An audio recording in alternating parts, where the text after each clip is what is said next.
Hello, nerds. Welcome to GeekBeast, part of the Geekish Network. This is your daily rundown of geek news from geeks like you.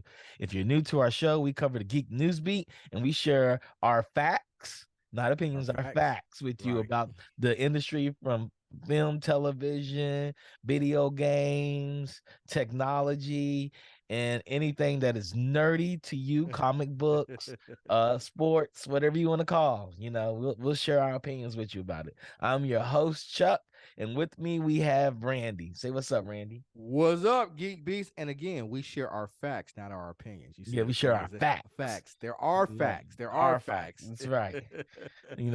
Facts have adjectives. Adjectives, adverbs, owners. They're open to interpretation owners, now. Yeah, so facts open to interpretation. Right, they're ours now. Yeah. If you all know, today is Thursday, which is Thor's Day, and it's the video game awards today. That's what's popping off right now, the last 30 minutes of the video game awards. And so far, Randy, what's that? God of War Ragnarok's been racking in a lot of awards. So have you played? I had not played Ragnarok yet. I have not played it. Shout out to my boy Matt Sophis. He's the writer. He won Best Narrative Design. So congratulations to you, Matt. Shout out to you. Hope everything's going well. Hope you and the fam are doing good. And you're spending a really good holiday with them as you're winning. So, if he's winning all these games, good for him. Congratulations. Yo, we also got to give congratulations to another person. The Funk just had a major project come through. Yeah, he did. Yeah, shout out to the Funk. The Funk's a friend of the Geekish Network and GeekBeast. So get shouts out to you. Congratulations, bro. You said friend. He is the backbone. Well, okay. To the GeekBeast. To GeekBeast, he's the backbone. To GeekBeast, right? Yeah. Shout out to the Funk. Yeah. For y'all that didn't know, the Funk is a game designer. And he's working in theme parks, and he had a major announcement today. The Minions theme park land has been announced, and I guess he's doing the ride and the design for it. Yeah, it's big things. Let me get the name from it. I'll make sure I get the name right. They're talking about it in the chat.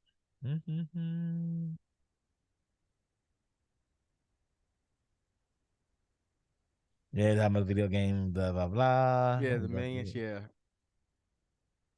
Yes. Yep. Sorry. Despicable Me Minion Mayhem attraction. Yeah. Included a new theme cafe. So congrats, the Funk. Yeah, that's our guy, the Funk. Thanks, Rodney, for finding it faster than me. I'm like, wow, there's so much. They're tweeting up a storm about the video game awards. Yeah. Tons of friends, they're winning and they're all excited and their game's winning. It seems like there's been an overload on God of War Ragnarok winning, but I guess it makes sense. I'm a Kronos fan, so it's Kratos. Kratos. When I say Kronos, who's Kronos? Kronos is the god of time. Kronos is also Zeus. Kronos Zeus is and that's in Greek mythology. Kronos Zeus is his actual name. Oh, is it? Yeah. I didn't know that. Kronos is also a Titan. Okay.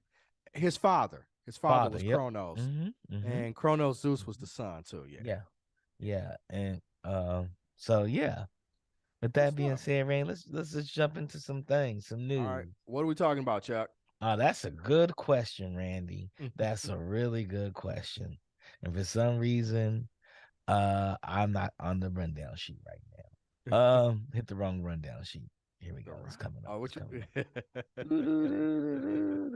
No, that's no problem, man. That's no problem. So outside of God of War, who are some other big winners from the video game awards? That's a good question. I can't recall all the winners. Okay. I was just wondering, was there, because it's in the middle of the award show right now. Okay. All right. So what's going on? What are we talking about? The FTC has decided to sue Microsoft to block its Activision Blizzard purchase. The FTC has filed a legal challenge to try and block Microsoft's plans to buy Activision Blizzard for $68.7 billion. The FTC argues that the acquisition would enable Microsoft to suppress competitors to its Xbox gaming console. It's FTC rapidly is Federal Trade Commission. Is that what? Is that who they are? Okay. Rapidly growing subscription content and cloud gaming business. Microsoft has already shown that it can and will withheld content from its gaming rivals. From the director of the FTC's Bureau of Competition said in a statement, "Today we seek to stop Microsoft from gaining control over a leading independent game studio and using it to harm competition in the multitude dynamics and fast-growing gaming market." While I don't disagree with them, I think this is just a shakedown and some attention grabbing headlines because Yes. we've seen bigger acquisitions and mergers take place. Yes. And they didn't attempt to block it, or if they did, it's just kind of a shakedown. So, they've got to appear that they're doing something and they're on their job. And so, yeah, I don't think this is. I don't want to say it's not serious, but I don't think this is going to stop the merger at all. I think the merger is going this to go doesn't have any through. teeth in it. Really. Yeah, I think they just that's a good way to phrase it. It's just something they need a little attention, and so let's mess with the Microsoft Blizzard merger, and it's not going to happen. I make sure people know I'm doing my job. Right, exactly. I got to justify my existence somehow. You know what I'm saying? So it's kind of silly because it's like, how are you all stopping this from happening? Now, I think when y'all let Disney buy Fox, right, which is far more right, monopolistic practice than this. Yes. Yeah. Or Universal Entertain buying Warner Media. Right. Yeah. I mean, or any of these sort of major acquisitions going on. I mean, we're talking about across automotive, we're talking across computers, we're talking about a bunch of things. Why are you all involved in the video game industry when and I'm gonna give you a better one. Why did y'all let Exxon Mobil become one company? You know what I'm saying? Yes. This has far more reaching consequences and monopolistic practices than, Activision and Microsoft. Like, come on, let's but they got to show like, hey, we working for you. We working for you. They throw out a little bit. Microsoft pays a little bit, and then this moves on. It has no teeth, and this is not going to be a big deal. Yeah, it's sad that we're here where we had this dog pony show for the public. It happened. I mean, and it's over something nobody gives a damn about. Nobody, right? Nobody cares about person, this. right? There's outside not a of the core player in the world saying, "Darn it, right, man." They just play something else, right? You know, it doesn't impact any of it. They're going to still play. Yeah, they're going to still play the same games. Like I'm not playing it now, man. They stopped the Microsoft deal. You know what I'm saying? And games have basically fixed pricing anyway on the initial launch titles, and then everything's DLC anyway, so nobody cares. Nobody cares. Even the people who care about it don't care about this acquisition, and people who don't care about it don't give a shit about it. It's not harming anything. Yeah. So like I said, it's well, the election is over with. So I would have said it's just some political fronting, but it's not. It's nonsense. Yeah. Well, something else. Sega Superstars Toe Jam and Earl, which is a game that I love. Okay. And I stayed out and I went early in the morning to purchase. And they're finally getting a movie. They're finally getting a movie. I'm fine. Okay. I'm fine. So Toe Jam and Earl movie is currently in development at Amazon Studios in partnership with Unanimous Media and Story Kitchen. So are you familiar with Toe Jam and Earl? I'm not. There's these two characters that actually came out on the Sega Genesis, and you solve puzzles and you hop from level to level and you do things, you work together. It was a 2-player game. And it was one of the first co-op games like this. That was just fun. It was just a lot of fun. Would you like claymation? Well, they got I guess a cartoon coming out. And it's going to be a movie. Is this going to be live action or is it going to be well, they're aliens. Okay. It's probably gonna be like claymation. I don't like them in claymation. Okay. They were 3D objects, and it was early 3D, and they would see them. They were really nice. It was really, they were 2D objects, but it looked really good. It was really good. So there are Toe Jam and Earl is worth focusing on the narrative as a couple of weird aliens trying to get their world groove back, and the definitely solid direct to digital fodder. So this is going directly to digital. Of course it is. Yeah. Because Amazon's going to throw it on their streaming service because they need things to throw on the streaming service. Right. And a couple years ago, I'm like, well, I don't know. But we've seen considerable advances in the way video games have been adapted into other properties. Back in the day, it was almost a sign of failure, but we've seen some great things. Arcane is amazing. Arcane won Video Game Award for best adaptation this year. Yeah, of course it did, because there was nothing that looks better than Arcane in this whole wide world. I mean, Castlevania, like it's been a lot of video games that have been adopted into other forms of media that have been good. Dota, yeah. I mean, so this isn't like the 90s and 2000s, you know, where all you had was maybe Mortal Kombat that was successful. Yeah, where it's like Go ahead. I was like some junior filmmaker fresh out of film school said, "Hey, I'm gonna make a video game movie. Do you play the video game? Not at all, but I'm gonna make a movie on it because it's popular. Because it's popular. People like the Double Dragon movie, like it was terrible. The Super Mario Brothers movies, it was terrible. Like it was a long litany list of just bad video games that were adapted into other properties. House of the Dead, yeah. Old Resident Evil movies. Yeah. And so now that's not the case though. So we've seen some bangers, like I said. Whatchamacallit? Arcane is as good as it gets. Arcane is one of the best cartoons ever, animated properties ever. Like it looks amazing for television.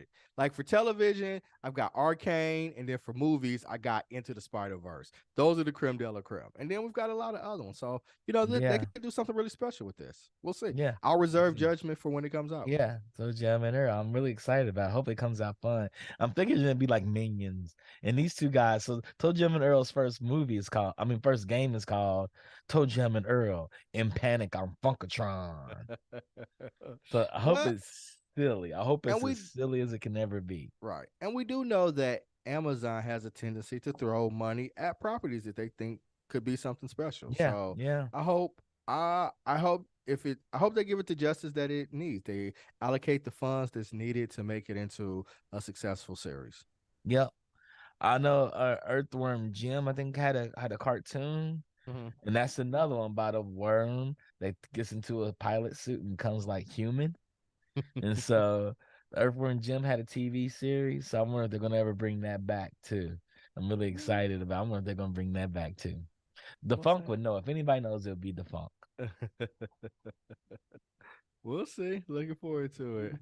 Yeah. Looking for. And I think Funk said the third Mario trailer is ready. Okay. Yeah. I think we talked about that a little. Did it just drop today? Or I thought it dropped last week. I'm not sure. No, that's the second. That was the second okay. trailer. Okay. Yeah. They just dropped another one today because of the Video Game Awards. The Video Game Awards, they drop a lot of trailers. Yeah, I can see that. You know, E3's not around anymore. So there's no other marketing event that they can announce all the trailers. Usually they reserve everything for E3 in June. Like we drop everything in June. Are the awards like the Super Bowl for trailers? You just, yeah, it's like they're like the Oscars. Okay. If you have any really big movie, you drop an announcement about it. Right. Okay. All right. That makes sense. That makes sense. So Hasbro has strongly refutes the claims that it is destroying Magic the Gathering. Magic the Gathering, which is like the world's biggest card game. Right. In November, analysts at Bank of America issued a rare double downgrade of Hasbro's stock, claiming that the gaming giant was destroying the long-term value of its Magic the Gathering brand by overprinting cards. On Thursday, CEO Chris Cox and Wizard of the Coast president Cynthia Williams pushed back hard against those claims. The executives spent nearly 45 minutes during a fireside chat publicly defending their strategy. So the beauty about Magic the Gathering, the cards are supposed to become rare. Right. And if they're excessively printing them, then that's going to drive down the value of the cards. The value of the cards, yes. And my question would be like, why would they do that? And why would the Wall Street Journal? Who was it who wrote it? The Wall Street Journal. It was a Bank of America. Bank of America. Why would Bank of America make that interpretation? I wonder what Bank of America is seeing that made them take that interpretation. That's what they were trying to do. That's weird. Yeah, me too. Williams and Cox also spoke plainly about fans' response for the recently released Magic the Gathering 30th Anniversary Edition. The announcement of the nearly $1,000 box of 4 15-card booster packs angered many longtime players because it included reprints of incredibly rare cards, including the legendary Black Lotus. Williams said that Hasbro heard that the feedback loud and clear and responded in kind by releasing fewer of those sets into the market. I feel like Hasbro should have known this. They should have known that. Why would they do it? Because Hasbro had to have created the culture around that, right? Yeah. So maybe they bought Wizards of the Coast. So a 30th anniversary, they may not have known. It was like, but somebody there that chose these cards knew, like, hey, the Black Lotus, we should bring it back. The card that cost $10,000, we should bring it back. And maybe they're trying to cut back on like secondary markets. That may be they kind of flood it. They want people to actually buy the cards, not hold on to it to sell them in or purchase them in secondary market. Because that happened to the comic book industry in the late 90s, the mid to early 90s. People were just buying titles and just sitting on them, expecting them to go up in value. And it hurt Marvel really badly, right? Yes. Marvel, people don't, I mean, it almost seems absurd and ludicrous now, but Marvel went through bankruptcy in the mid 90s because people were doing things like that. And maybe that's where Hasbro secondary market. Secondary markets is maybe that's what Hasbro is trying to counter-react by reissuing some of its more popular titles. Yeah, and they're thinking they're accounting for the growth and popularity of the game, right? The game's become way more popular. It's hit mainstream finally. And so 30 years is a long time for people not to know about something. So why not create the 30th anniversary? Right. So it doesn't seem like they're trying to do anything dastardly. They're just trying to take advantage of good business practices. And the box costs $1,000. Oh shit. Does it really? The box costs $1,000. The 30th anniversary edition box is $30,000 of four 15-card booster packs. Okay. Yeah. Are you gonna cop one? No. Cop you? No. No. I'm gonna Anybody in the chat gonna pay for one? I'm just curious. Yeah, that'd be a question if anybody in the chat pays for one. That is 60. Like I Am Wino, Last of Us TV has someone like this. She talked about I Am Wino talk about The Last of Us. There is a Earthworm Jim game for Amico. They made an Amico. Tommy Tallarico made a version of that game. That sounds amazing. Okay. But I wonder if anybody in the chat's going to buy one. I'm not going to buy one. I'm just curious. Anybody in the chat watching? Do you all want to buy one of those collector sets? Yeah. I don't know if anybody's going to Magic the Gathering for $1,000, and you may not get that card. Right. Because we talked about this, I think, a couple weeks ago. But yeah. I'm not, but who am I? Who am I to judge? Yep. Rodney just posted in the headlines, Elden Ring won Game of the Year. Oh wow, it beat God of War Ragnarok. So Elden Ring is made from a company called From Software, Randy. And From Software, they are animals in their games because their games are not easy. They're hard. I guess I have to imagine it's a great game. It won Game of the Year. It doesn't mean it's necessarily the best, but it is probably the best, but it's hard. There's like there's 270 something bosses in it, and it's a game where you walk around and you die a whole lot.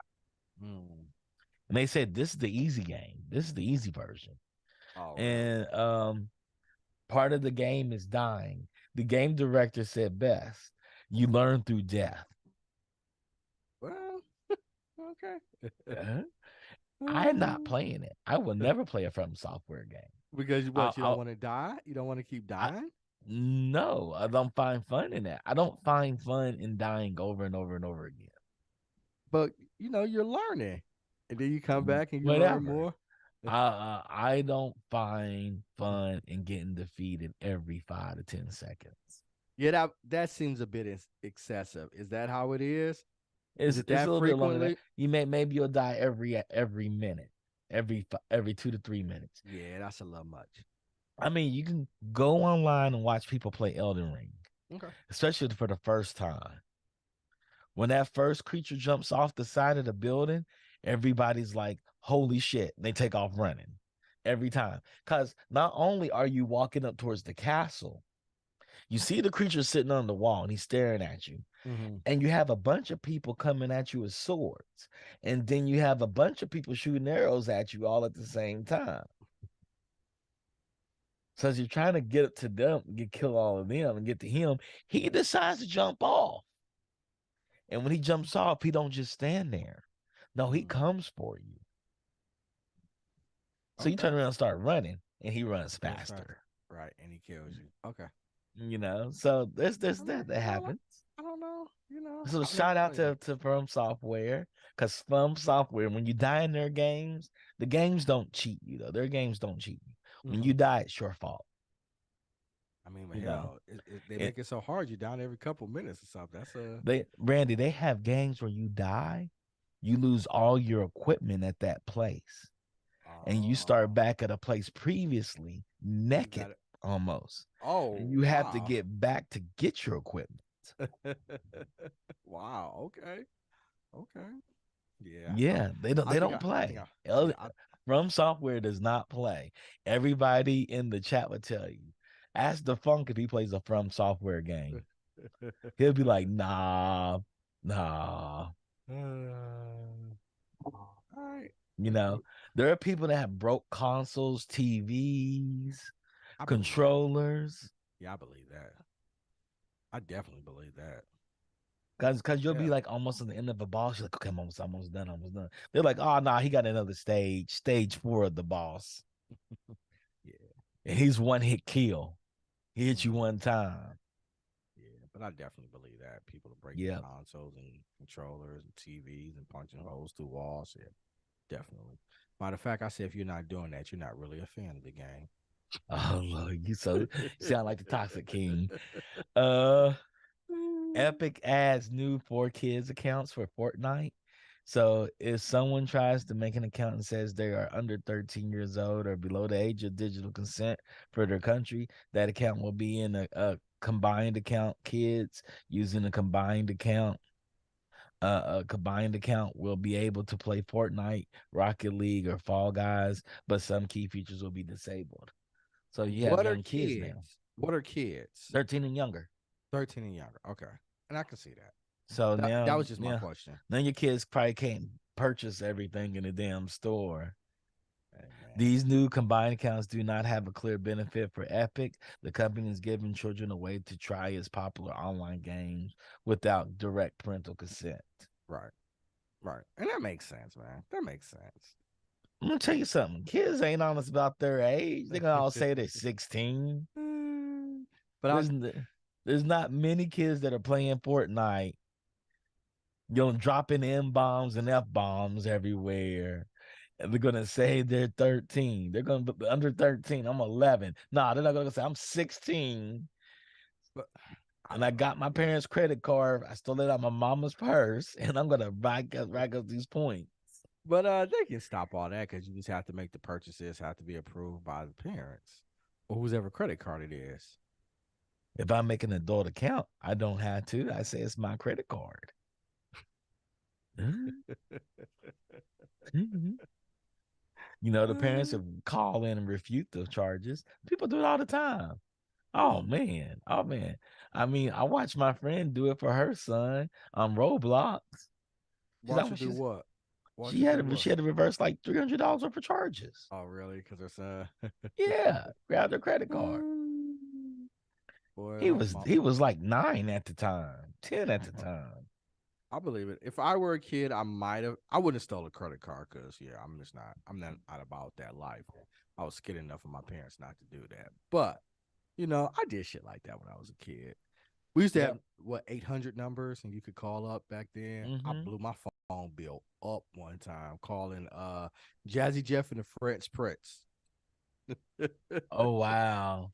Yeah, it was like they had a hotline where you could call, and it was like recordings, like new every day, and be like, "Yo, I'm the Prince. Yo, I'm DJ Jazzy Jeff," and they would talk to you. I did not know that was a thing. Yeah, and they would talk to you, and it was something like $5 a minute. You know what I'm saying? And I did this every day for like 25 minutes or something. So my mom got the phone bill. It was like, this is back in the 80s, like $500. It's like crazy high. At that time, that's a crazy high phone bill. So she was livid. Did she call them and get that corrected? I don't know if she could or not. I don't know. I just know she was livid and we got in trouble, and I got in trouble for it. I don't know if she got the charges reversed or not. I mean, I didn't care. I wasn't paying bills then. But she might have, but yeah, you could do that. So she put a block on it where we couldn't dial numbers. It was like 1-800 or 1-900 or something like that. 1-900. Yeah. 800 numbers are free. Yeah, so I just knew it was one of them numbers, and I was calling them shits every day. I was like, "What's up, Prince? What's up, Jeff?" Oh, Lord. Wow. Wow. Yeah, phone bill was like $500. It was crazy. That's like $1,000 now. For so that's what kids do now with credit cards now. Right. Yeah. I can see it. Yeah. Yeah. I'd have probably did the same thing. With that being said, that's going to conclude our show for today. Cool. That's a good way to end on, parents, kids taking their parents' credit cards, running up the bill. Running up the bills. We know for some video games. I'm glad that Epic did this for kids, and and parents can create accounts for their kids so they can play. Yeah, absolutely. With that being said, it concludes our show for today. Shout out to Digital Click, shout out to Defunct, and shout out to Rodney. Tomorrow's happy hour. Are you excited about it? Yeah, man. I'm gonna go out and get me some drinks. I'm gonna give me a good cocktail, a cool cocktail to come in and have a happy hour. We chop it up. That's what's up. Yeah. Anything else you want to share with the people? Nah, man. I don't have anything. We will see y'all tomorrow for the Friday happy hour show, and we'll probably recap the video game awards. Yeah. All right. Peace.